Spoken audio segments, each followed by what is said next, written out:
Woo! Alright guys, welcome back to the Gear Wave channel. It's your boy Big Drizzy. We're back again. I want to give you guys some impressions after the first week of riding out with the brand new Apollo Pro scooter. We rode Monday through Friday of this past week. I just want to give you my impressions of the scooter, what I like, what I don't like. So let's get into it, man. Alright, very stable scooter. Platform is very stable. Suspension is very good. You have the coil in the front to deaden the worst of the hit, and then the back you have that little elastomer back here, this little rubber back here that kind of acts as like an absorber, very similar to what Inokim does, but they do it front and back, and Apollo chose to just do it in the back. Fenders are good, great coverage. I did not ride in rain, but I can tell by how much of they cover almost pretty much half of the tire, so that's good.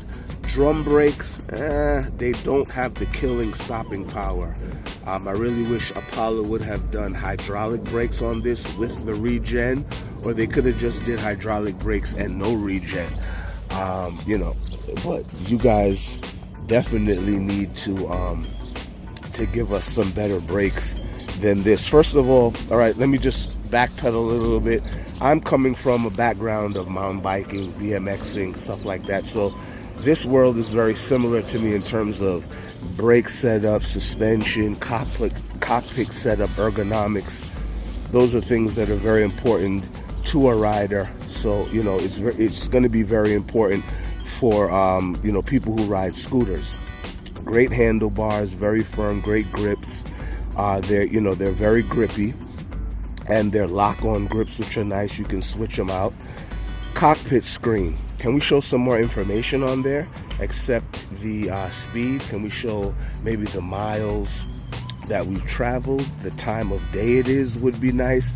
It just seems like a lot of real estate just to put your speed and then the battery power at the bottom. I'd also like to quantify the battery power with numbers. Let's put some numbers there instead of the bars.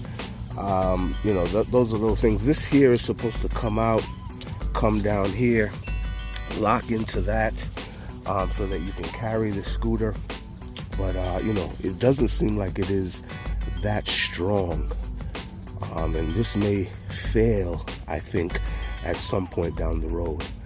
So you want to look at that, and also it's very easy to come out. So when you're riding the scooter and you go over big bumps or just like medium-sized bumps, this will come out, and it almost sounds like you've dropped something out of your pocket. So just be cognizant of that. They should have made this a little bit more sticky to the point where you really have to pull it out. You really have to make an effort to pull it out. That is kind of annoying. All right, you have regen brake here. Very good. You can set the strength on that. None of the braking forces on this scooter will stop it on a dime. And that's, that's the point I don't like. We're going 30, 40 miles an hour. You need something that's going to stop on a dime, especially when you're commuting. All right, don't like how we cut a corner with these mechanical brakes. Come on, guys, you've done this already. You know hydraulic brakes are going to be more powerful. They're going to be better. I think, they really dropped the ball with that. I think the brakes, they really let us down a little bit with the brakes. I would really like to see better brakes. You do have a bell here, which is nice. Also, let's get into some ergonomics in terms of the buttons. All right, buttons here are too close. I was hitting the blinker buttons all week by mistake. Power button and blinker button, why are they so close? Put the power button maybe up here, the indicator buttons down here, maybe even with some dots on it, something tactile so that you can feel the difference in the button. But again, if they were separate, then you really wouldn't need that. But also maybe a little bit more force to actuate the blinkers so that they don't actuate so easily, because your finger rests right here while you're powering the throttle, so it's very easily while you're riding to just hit this mistakenly. All right, so this could have been moved up a little bit. The power button could have maybe been up here, right? And we could have done it like that. Very clean in terms of the cables used. All right, all the power cables are on the inside. These are just the brake cables out on the outside. The folding mechanism is super easy. Pressing on that orange piece right there, and then you'll be able to fold the scooter down. All right, tires are supposed to be self-healing. All right, which means that if you get a small little puncture in them, they're supposed to heal themselves. They've held up for the week so far, which is great. All right, charging port here, which is nice. No two charging ports, no two chargers needed. You can use one charger. I did get a supercharger with the scooter. It's big, it's heavy. If you plan to commute with the scooter, maybe you're going to want to buy an additional charger to keep at work, one to keep at home, so that you don't have to schlep that heavy, metal or aluminum cased supercharger, a fast charger. All right, let me see what else we need to talk to. The scooter, the fenders down here, I've heard complaints of them squeaking a little bit or making noise. That's apparent on my scooter. I've noticed it probably since the first day that, let me see if I can put the scooter down a little bit, right?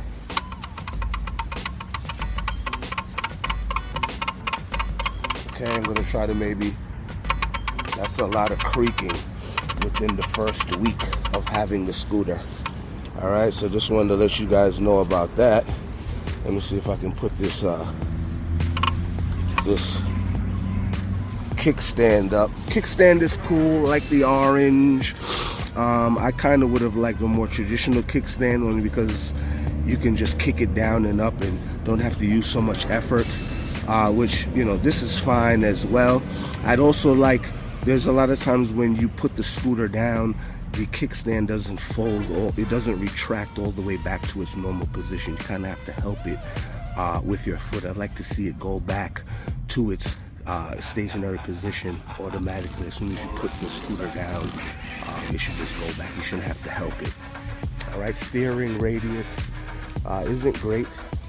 All right, that's another reason why the brakes are important, because you can use the brakes and hold them to turn the scooter, and it can help you to do that so that you don't have to pick it up. So that's another reason why great brakes are important. All right, guys, let me know if you guys have any questions on the scooter, man. I had a laundry list of stuff that I want to let you guys know about. So let me know, man. I'm just trying to cover the things I can remember really quickly. But yeah, I've been pleased with the scooter over the past week. Kind of some things here and there.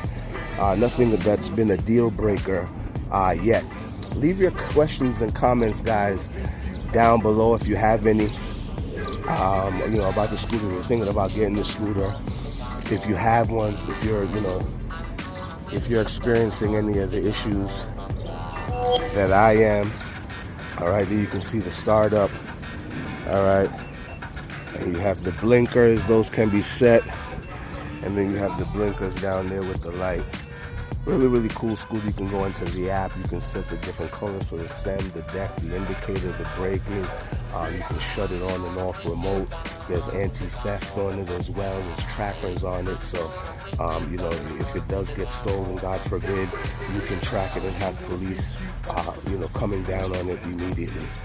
All right, guys, holla at me. Let me know what you're thinking about the scooter, man. It's been good for a week.